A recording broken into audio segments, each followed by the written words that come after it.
De volta aqui com o Gazeta Entrevista. Daqui a pouco eu converso com o Gabriel Santos e o Carlos Gomes, da Rede Sustentabilidade. São duas jovens e promissoras lideranças políticas. Para quem não lembra, eles foram candidatos a prefeito e vice na última eleição municipal. E o Gabriel Santos, que é advogado, entrou com uma ação contra o município de Rio Branco nessa questão do aumento da passagem do transporte coletivo. Como advogado, ele tem abraçado algumas causas em defesa da população e essa é uma delas, o que tem dado uma projeção política a ele, tanto ele quanto o Carlos Gomes. Daqui a pouco a gente fala disso e conversa com esses dois jovens. Antes de convidá-los, deixa eu abraçar aqui os nossos parceiros, patrocinadores do Gazeta Entrevista, a Copserge, que é a maior cooperativa de trabalhadores do Acre, uma instituição que realiza um grande trabalho social, acima de tudo, porque dá oportunidade de geração de trabalho e renda para milhares de famílias. Ser um cooperado é estar presente, é unir forças, é confiar no futuro. Ser um cooperado é acreditar no trabalho, estar sempre pronto com a certeza da vitória. A Copserge acredita no cooperativismo como instrumento de integração, desenvolvimento e prosperidade. Valores que há 18 anos estão presentes em nosso dia a dia. Copserge, feita por pessoas para pessoas.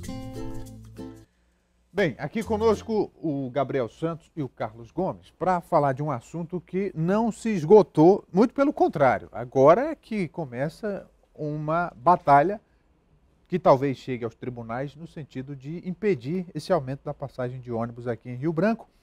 Muito embora o decreto que oficializa o aumento já tenha sido publicado, mas tem aí o Ministério Público que entrou nessa questão e tem agora uma ação contra o município que foi impetrada pelo Gabriel. E a gente vai começar falando desse tema. Boa tarde, sejam bem-vindos. Boa tarde, Rogério. Então, o Gabriel, me explica melhor, que ação é essa, o que você pede à Justiça? Certo.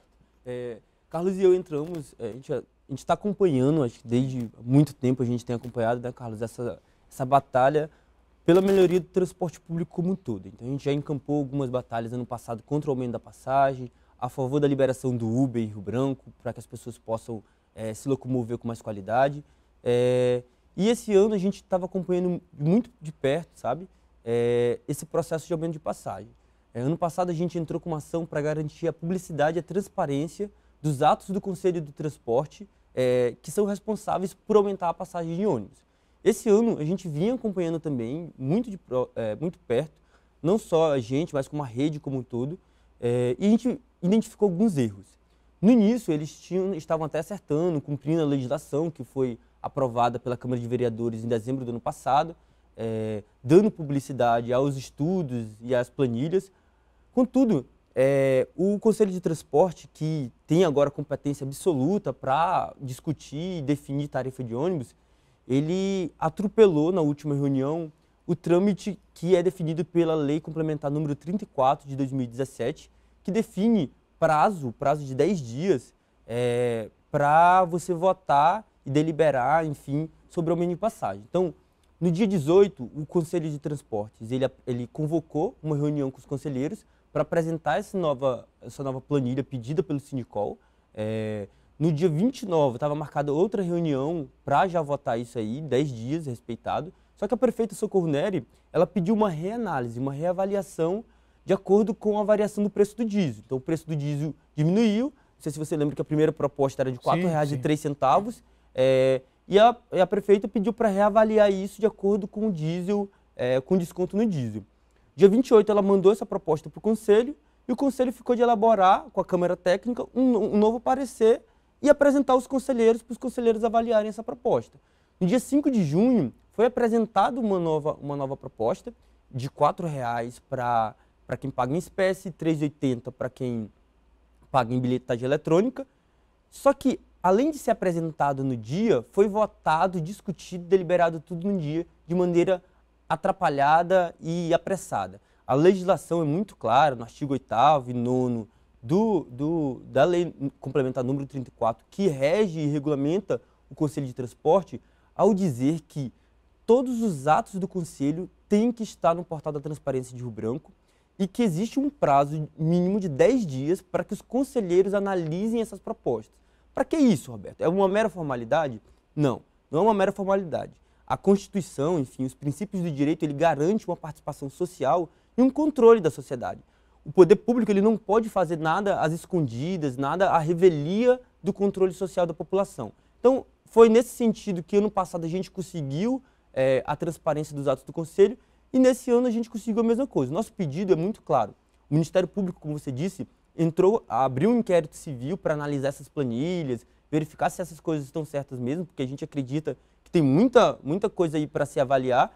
Só que nosso pedido é o seguinte, é que seja anulada essa reunião que aumentou o transporte, seja suspenso esse decreto da prefeita que foi publicado ontem no Diário Oficial e que se aguarde as investigações do Ministério Público para saber se realmente esse aumento é viável ou não. Mas tem algum pedido de liminar? Como é tem, que é? A gente fez um pedido de liminar. A liminar, para quem não sabe em casa, é um pedido que o juiz antecipa a decisão final para o meio do processo, para o início do processo, até que se averigue direitinho como está a situação. A gente fez esse pedido de liminar, já está na mesa da doutora Zenaí Bueno, a titular da 2ª Vara da Fazenda Pública de Rio Branco. Foi ela que avaliou o nosso pedido ano passado e foi distribuído o processo para ela esse ano de novo. E a gente está aguardando qual vai ser o posicionamento dela. Muito bem. Tem mais ou menos uma comunicação com a linha que o Ministério Público está seguindo. Quer dizer, estão no mesmo rumo, tanto a sua ação quanto a investigação do Ministério Público. No entanto, o Ministério Público tem os seus prazos e ainda não anunciou nenhuma ação oficial, não vai posicionar-se. Agora, pelo menos é o que nós temos de informação, até que as empresas apresentem as informações que foram solicitadas a ela. Isso. Pois bem, agora eu quero, com o Carlos Gomes aqui, abordar um outro aspecto da questão, Carlos. Você sempre vem aqui no programa e sempre coloca as suas opiniões para o que você quer do município, da cidade, da nossa realidade social, econômica. E o transporte público se inclui nesse contexto. A Rede de Sustentabilidade, o partido que vocês integram, tem uma visão muito peculiar da vida nas cidades. Como é que você vê esse tema e colocando Rio Branco como o exemplo? Bom, é fato que discutir transporte público é a gente democratizar os espaços urbanos. Quando a gente pensa em Rio Branco, uma cidade que sofre com alta onda de marginalidade e criminalidade, que a gente não tem acesso à saúde e educação de qualidade, ainda mais agora com esse reajuste que não tem nada de justo. A prefeita disse que considera esse reajuste justo e razoável. E eu pergunto para você que está em casa, se você que sofre com a falta de serviços básicos, se você considera esse serviço oferecido pelas empresas de transporte público razoável e justo. Eu ando de transporte público e não considero razoável. E aí a gente precisa fazer uma análise do que aconteceu recentemente. Isenção do ISS que ainda outorga, congelamento, condicionalidades que não foram cumpridas, inclusive pelo ex-prefeito Marcos Alexandre. A gente teve vários reajustes ao longo dos últimos anos. E o pior é que quem está pagando a conta são as pessoas que estão em casa. Rio Branco não pode ter uma tarifa que não condiz com a sua realidade, é injusto e não é razoável. E, lamentavelmente, a gente precisa rediscutir. Obviamente que isso demanda também uma reflexão sobre qual o papel do governo federal para subsidiar parte da tarifa do transporte público, mas é importante também que a gente possa rediscutir a própria concessão. É importante dizer que a concessão é pública, mas parece que ela é monopólio de grupos hegemônicos que têm o monopólio, inclusive quando a própria licitação da concessão já venceu, ela é renovada sem que a gente faça um debate amplo com outros setores da economia que queiram vir prestar esse serviço aqui no estado do Acre, mais precisamente em Rio Branco. E quem defende o aumento da passagem, especialmente quem faz a defesa oficial, setores que têm seus interesses, alegam que não querem provocar o caos no transporte coletivo, que essa decisão é uma decisão responsável, quer dizer, concordar com esse aumento e por aí vai. Como é que você vê esse argumento, Gabriel? Eu acho que existe uma série de equívocos que estão acontecendo aqui na cidade. Rio Branco, com esse aumento de passagem, vai se tornar, hoje já é, a 7ª capital, a 7ª cidade do Brasil com a passagem mais cara. E vai continuar ao lado de São Paulo, por exemplo, que tem outros modais de transporte público, diferentemente de Rio Branco, que tem linhas curtas, na maioria das vezes, as pessoas não passam horas e horas e horas dentro do transporte público aqui em Rio Branco. não existe essa necessidade, e por isso que a conta não fecha. Como cidades como Rio de Janeiro, Fortaleza, Salvador, têm passagem mais barata que Rio Branco, sendo que são muito maiores do que a cidade de Rio Branco, sendo que o custo do transporte público é muito maior do que o custo do transporte público em Rio Branco. A conta não está fechando. Esse discurso de que o sistema vai entrar em colapso se não houver o reajuste da tarifa é um discurso muitas vezes demagogo, porque entra em colapso toda vez quando um pai de família precisa se locomover e ele não tem condição, porque nem todo mundo tem R$4, R$8 para ir e voltar todo dia. O colapso verdadeiro que está existindo é na vida das pessoas, que depende do transporte, que vê o seu poder de consumo diminuir cada vez mais, e a gente vive num estado que não oferece alternativas. A gente entrou numa briga ano passado para que a prefeitura permitisse outras maneiras de transporte na cidade. Foi uma briga tremenda que Carlos e eu enfrentamos para a gente conseguir liberar o Uber aqui na cidade, porque a prefeitura parece que ela sempre está com o objetivo de atrapalhar a vida do cidadão e não ajudar e melhorar a vida Às vezes eu penso que é só eu que vejo essas coisas, mas tem gente que vê também, né? Não, eu digo isso porque é o seguinte, a gente procura aqui no Gazeta Entrevista ouvir todos os lados, né? E principalmente ter bom senso nos posicionamentos e coerência, acima de tudo. Então, a gente tem tentado ouvir o lado da prefeitura nessa questão, mas são raros os que têm coragem de vir aqui debater, né?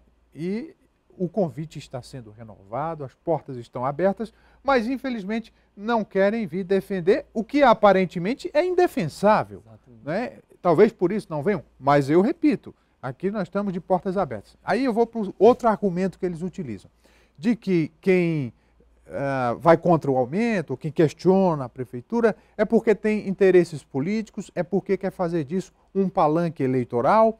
Como é que vocês veem esse argumento?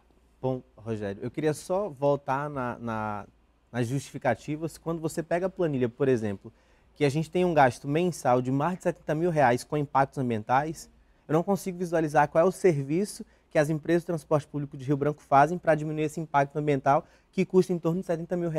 Um outro dado também muito questionável é que na planilha se tem mais de R$200 mil gastos com outras atividades que a gente não tem quais são essas atividades. Então essa planilha, é fato que a gente precisa destrinchar ela, e aí o Ministério Público, através da promotora Alessandra Marques, acho que vai cumprir um importante papel, que é trazer luz para uma planilha que é dominada pelos empresários. A gente não tem acesso de fato a esses dados. A prefeitura, pelo que me consta, não sei se fez uma auditoria e se fez a quais reais interesses tem servido, mas eu acredito que não é o interesse da população, porque se fosse o interesse da população, a gente teria a democratização das formas de transporte na cidade de Rio Branco, e a gente pode pensar em peruas, em vans, em outras formas de ter um serviço que seja acessível e que de fato melhore a qualidade de vida das pessoas. Se melhorasse o transporte que já existe, talvez se aproximasse de uma justificativa desse preço. Mas quando a gente anda nos ônibus, aí só para finalizar a politização, eu acho que quem usa da politização é quem não tem argumento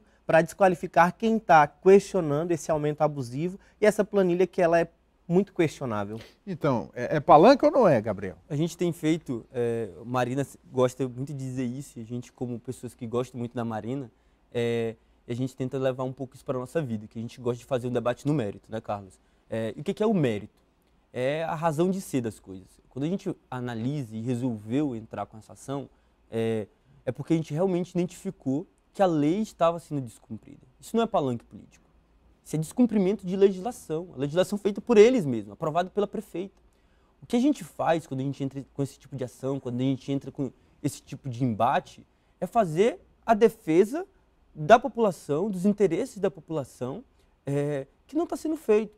Quando o Carlos e eu decidimos entrar para a política, e a gente não nega a política, eu não nego a política, a gente foi candidato, isso não é feio de se dizer. Não é feio dizer que Carlos e eu fomos um dos candidatos a vice-prefeitos, a prefeita e vice-prefeito mais jovem do país. Isso não é feio de dizer. Feio é usar o dinheiro público indevidamente, feio é ir contra os interesses da população. Quando a gente faz esses debates no mérito, entra com ação, representa no Ministério Público, faz discussões públicas, se propõe vir aqui, é porque a gente acha, e tem certeza, na verdade, que a gente tem uma responsabilidade com a cidade de Rio Branco. E a responsabilidade é de defender os reais interesses da população de Rio Branco. A gente não está na política porque a gente acha divertida a política, porque a gente quer se dar bem, como algumas pessoas querem. A gente sabe que se a gente não fizer o nosso papel, ninguém vai fazer, ou pouca gente vai fazer. É por isso que a gente entra e para ouvir esse tipo de coisa, que a gente está sendo demagógico, que a gente está querendo se aproveitar politicamente. Não está, Rogério. Você acompanha há muito tempo a nossa batalha política. O Carlos trava essa batalha de transporte público há muitos anos. Sempre sentou, sempre quis sentar com gente da oposição, gente da situação, com o prefeito. Eu fui um dos que fui visitar a prefeita esse ano, assim que ela assumiu. Desejei boa sorte. Nosso debate não é esse debate pequeno de nós contra vocês, é a favor da população. Me coloquei à disposição da prefeita para o que ela precisasse quando ela assumiu a prefeitura. Só que a gente não vai se calar, a gente tem um respeito pela prefeita de Rio Branco, mas a gente não vai se calar. Se a gente vê abuso, a gente vai se colocar assim e vão ter que começar a respeitar. Respeitar a juventude, respeitar a legalidade, respeitar os verdadeiros interesses da população. Muito bem. E nós aqui do programa estamos abertos para ouvir todos os lados, para que você possa formar a sua opinião. Agora, não abrimos mão, primeiro, da razão, né, da visão racional das coisas. E nem queremos brigar com a realidade, porque quem faz isso termina no ostracismo. Obrigado pela vinda, Gabriel, Carlos Gomes. Obrigado, Rogério. Obrigado, Rogério. Vamos para o intervalo, voltamos daqui a pouco. É só um instante, até já.